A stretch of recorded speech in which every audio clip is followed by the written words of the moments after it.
باخت. باخت. نباید میز خارج بشه. نه نباید خارج بشه. متاسفانه شما باختی. اشکال نه. 2 1.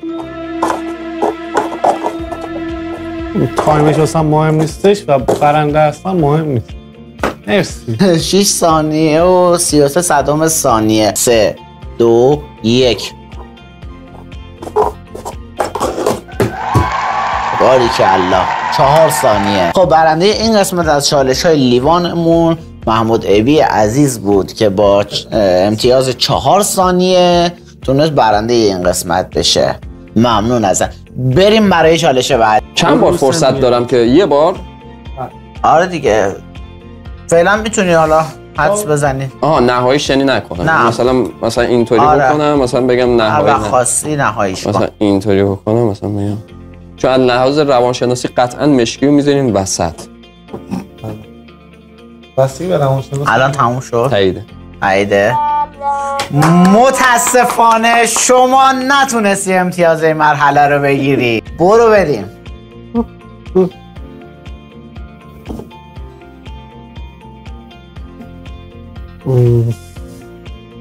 هر زمانی که همونجوری که همکارمون گفته بودن که مشکی برای تضاد و فلان تضاد نگفته بودن، گفتن از دید روانشناسی اینا مشکی رو وسط میذارن. آره مشکی وسط میذارن. مطمئنی الان کامل؟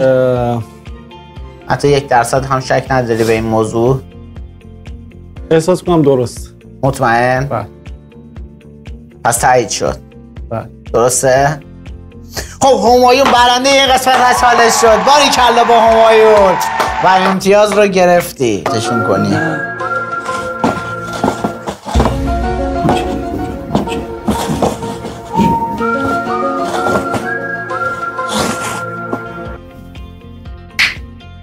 تایید شد؟ نه من واسه مغز خودم داشتم. اونجوری که تو داری میگی نه بچه دارن از پشت صحنه به تقلب میرسونن. اگه 1% به من گفتن من چون از این خوشم میاد میتونم بذارم اینجا. اوکی. هر زمانی که تایید دادی ما در خدمت هستیم. از نظر روانشناسی چون مشکی همیشه وسطه ما برخلافش گرفتیم روان بریشان باشه. این اوکیه نظرم. مطمئنی؟ خب خیلی هم عالی. شما هم برنده این قسمت از چالش شدید.